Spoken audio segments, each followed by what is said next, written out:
Hey. How are you guys doing out there? I'm doing great. I hope you are. This is Chris with Getaway Game Sports. All right.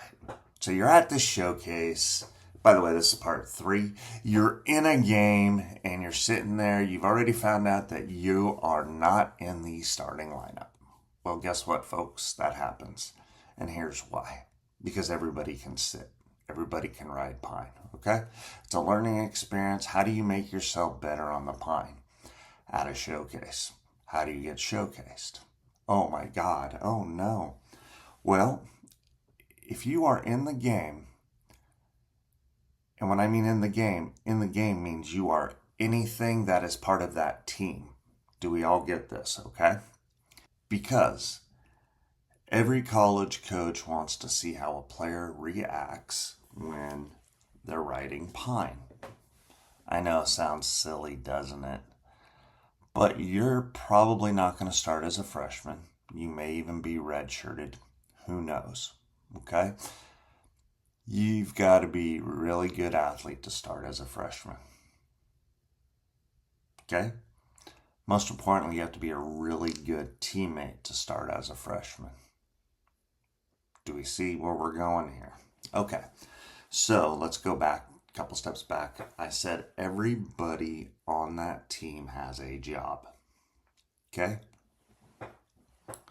So when you are riding pine, which we've all done, I've done it, everybody's done it. What you do is this, and it's pretty simple, pretty basic. If your job is to go get foul balls, you be the best goddamn foul ball getter that has ever lived in the history of the game. I know, sounds kind of silly. If your job is to warm up the left or right fielder, you be the best damn warmer-upper person that has ever played the game. Are we understanding where we're going here? If you are charting, which to me a lot of travel ball clubs don't do enough of, they don't teach this. If you are charting, you be the best damn charter for your team that has ever been. Not only that, if you are charting, one thing you need to know is you need to figure out what the pitches are of that pitcher. Are we getting this so far? You need to figure out what location they like to hit against your batters. Okay, are we getting something here? And find trends in their pitches and a bat. So let's say 0-2, they're always going outside. 0-2, they're always going in the dirt. 1-2, they're always coming up high in A. So on and so forth. Find those trends to help your teammates out. Because after that first at bat, you should have a good feel and a good start on those trends. Now, a good coach will know what trends they're doing for their pitcher and try and offset that. But you can sit there and help them out. All right? Okay. Here we go. Now, like I was saying, everybody has a job. The biggest job on that team is the cheerleader. I know, it sounds funny, doesn't it? But it's the truth. If you're sitting there cheering on your team, getting them up, getting them going. I mean, you have a bad at bat, everybody's going to have a bad at bat. I don't care who you are. Barry Bonds has even had bad at bats. Do you guys pick up what I'm talking about? Albert Pujols, PCA. Who else? Ellie De La Cruz, O'Neill Cruz. Mr. Freeman himself. And even Shohei Ohtani has had bad at bats. All right? Skylar Wallace, Morgan Zirkle, Sierra Romero, Sydney Romero, Hannah Flippin. Okay? So just so you know this, be that cheerleader for them. Get them up. Help them control their emotions. All right? Do you guys see this? Hustle everywhere you go. If you got to go to the bathroom, you get there as quick as you can and you get back as quick as you can safely, because we know sometimes You might slip, slide, and all that kind of good stuff. Okay? All right. So now that we have got this portion of the angle figured out, sometimes in these games, you do not get that opportunity to show off to the coaches. All right? And that's okay. That happens. But make sure that you're being the best possible teammate you can be. Now, let's go into folks that are in the game. Don't take it for granted that you're playing. Okay? Take it as that opportunity to show off for everybody, because somebody's watching. And if you remember in one of my past episodes, I've always said, practice and play like somebody's watching. Okay? Remember, I like to go to practices or get there a few hours early before showcase, or I used to, being retired now. Understand that if you're going lackadaisical at a soft ground ball and you don't work your tail off to get to it, get through it, and get the runner out, well, scouts are going to take note of that. Work on not having a false first step. Okay? For those of you that know, you know. If you don't know, please feel free to send me a message and I will explain it to you. Or I may even just explain it to you at the end of this. I'm not sure yet. Or I may do a short. Go figure. What else? When you are at bat, if I see you have defensive swings with less than 2 strikes, that's a big mark off for me. And here's why. I expect you with less than 2 strikes, even if you're in a negative count, 0-1, I expect you swinging out of your ass. Okay? Do we all get this? I want to see you destroy balls. If you swing and miss and I can feel the breeze from your barrel from behind the plate, I'm like, all right, I like it, because I can work with that. It's just a small little adjustment. It's just your timing, so on and so forth, 90% of the time. All right? Do we get this? Now, I have a saying. It's called live life like a 3-1 count. Okay? And this is going to be your liquid nitro energy drink moment, just so you guys know that. Thank you, Liquid Nitro, for being our sponsor, by the way. Here we go.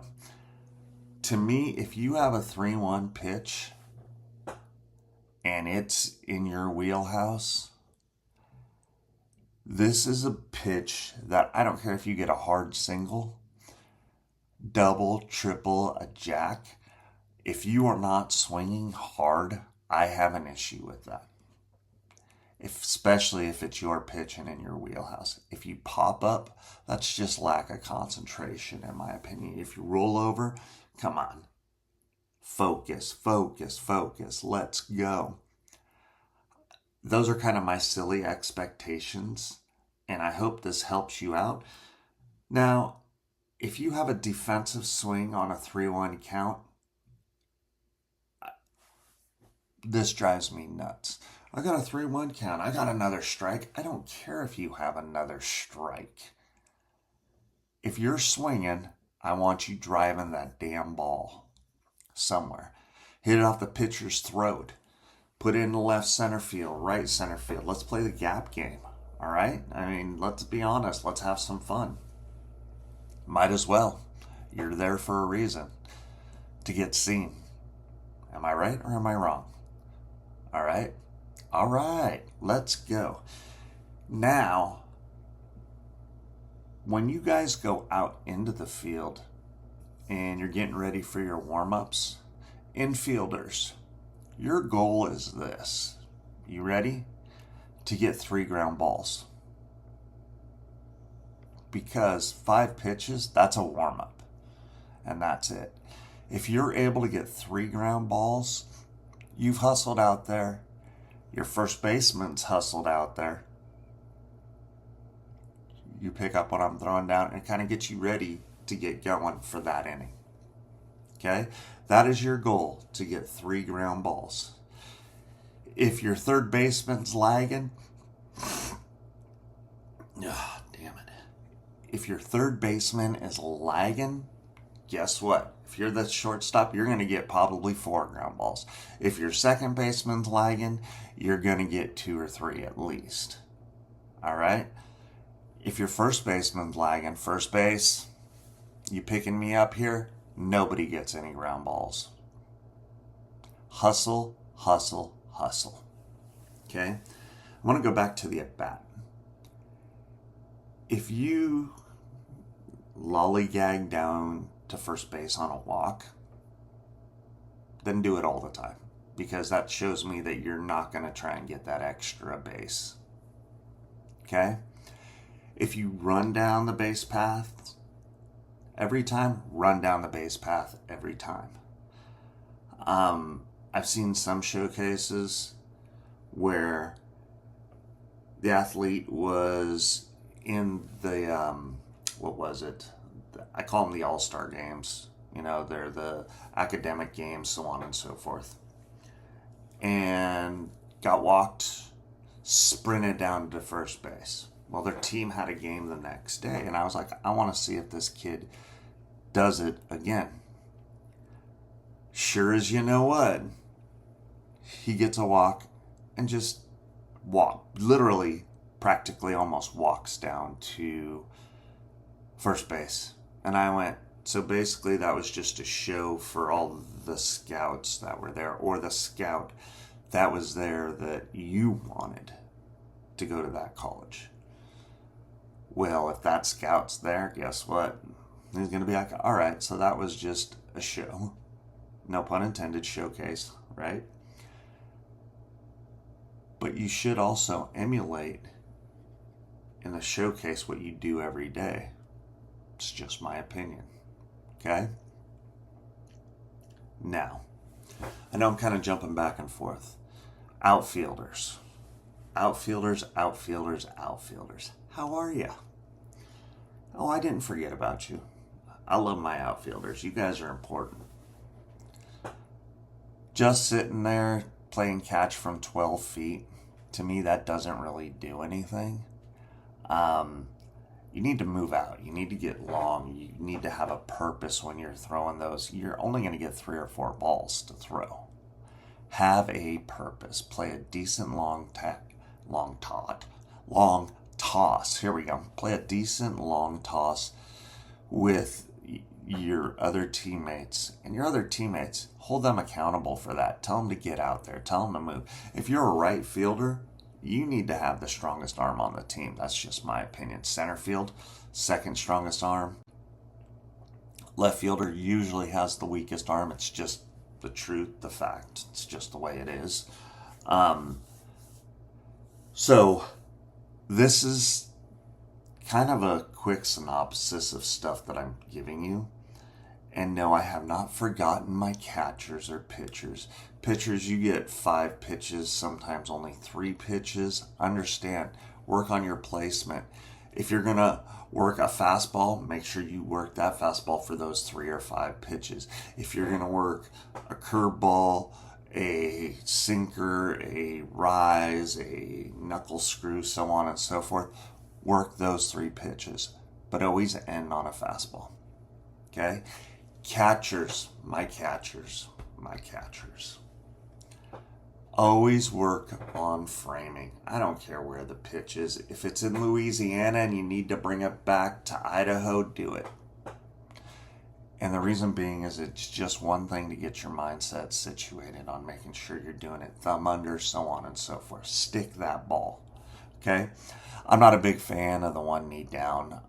That's up to your preference and what those scouts want at that point in juncture in time. Baseball and softball. Okay, I think my opinion doesn't matter in regards to the 1 knee down. So let's just be honest. Okay, there we go. Done. Over. Boom. So this is game time for every single person out there. Do we get this? Okay. I know I've kind of been a little methodical. Now let's talk about the camps. Okay? With that being said, I need to put my glasses on real quick because I need to look at my notes. There we go. All right. Cool. I just want to make sure that I was staying on track. I know I kind of jumped all about there and all that kind of good stuff. Here we go. The camps are the easiest, and here's why. You actually have the undivided attention of a coach most of the time. Do we get this? Okay? You are going to get that BP session where coaches are watching you or working with you. Do we all understand this? Okay? You're going to get that outfield rep that you don't think that they would see you. So if you're working getting under a ball, if you're working coming through a ball, if you're working on your cannon, do we see that? Infielders, especially, they're looking to see if your first step is a false step or not. Is it a positive or a negative step? If you understand that, like I said, you know what I'm talking about. And just, if you don't, I have no problem explaining it. I may even explain it further on down the road. Okay? The one thing that I say about a camp is this: learn from it. Make yourself better. Okay? Don't go into it and go, oh, God, I'm here at this camp again. Ugh. I see that, I shut you out. It's like, you know what? You're at a camp. Learn from it. Make the best of it, because you may learn something that you never even thought of, or you may revisit something that you're like, oh, I forgot about that, or hey, let me try this. Let me see if it works. A lot of times, these coaches, I know this is going to sound hard to believe. Get closer. Come on. Get closer. Some of these coaches actually know what they're doing. Mind-blowing, isn't it, folks? I know. Hard to believe. I'm in shock myself, but they do. And their goal is to make you a better athlete, to hopefully recruit you to their program. All right? So, at the camps, make sure you're focused. Make sure you give them your full undivided attention. Don't be a wallflower. Don't sit in the back, stand in the back, whatever it is. Be up front. Be personal. Okay. Now, we're going to kind of jump, because the camps, to me, they're pretty self-explanatory. You guys need to get that situated and understand that. I gave you a quick synopsis of everything for games to camps. Let's talk about after the camps. Okay?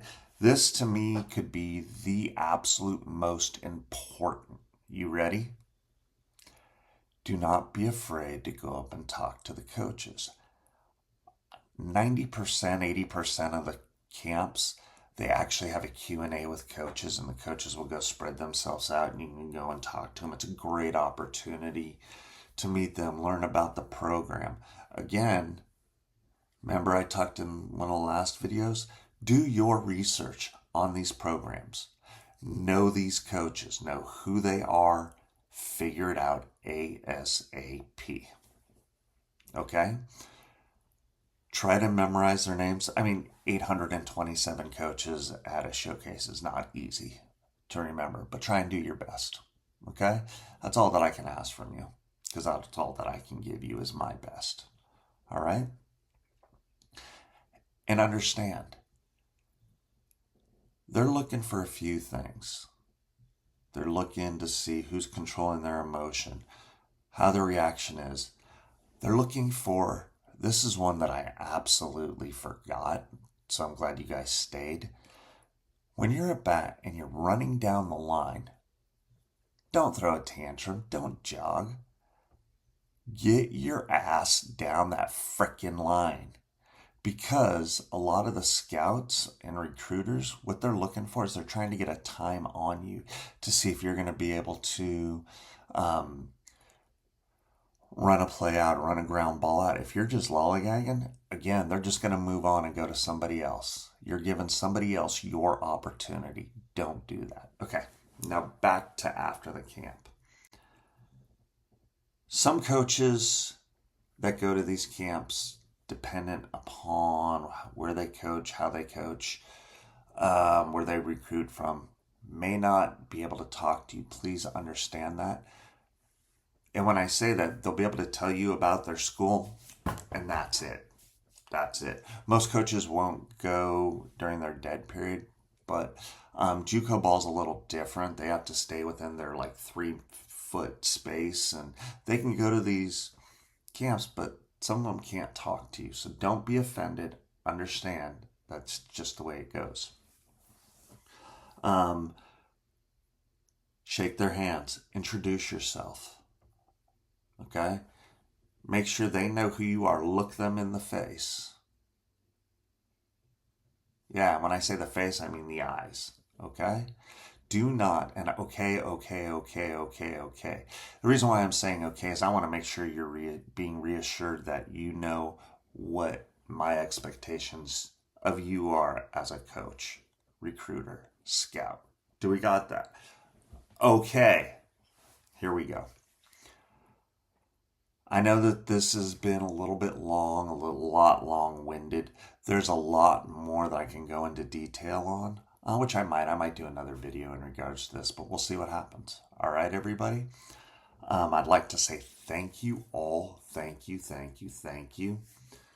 Don't be afraid to send me questions.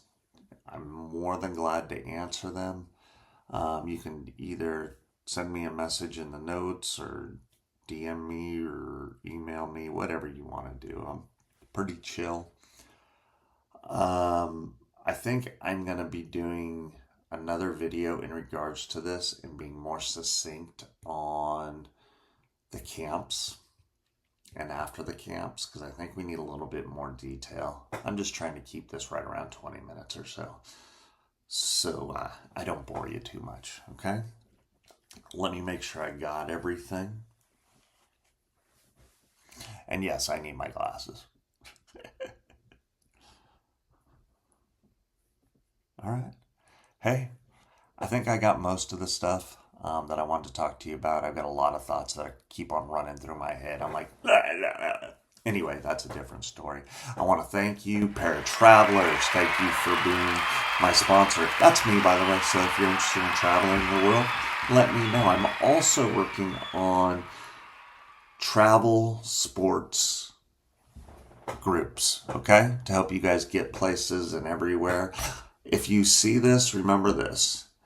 You will get $25 off per person.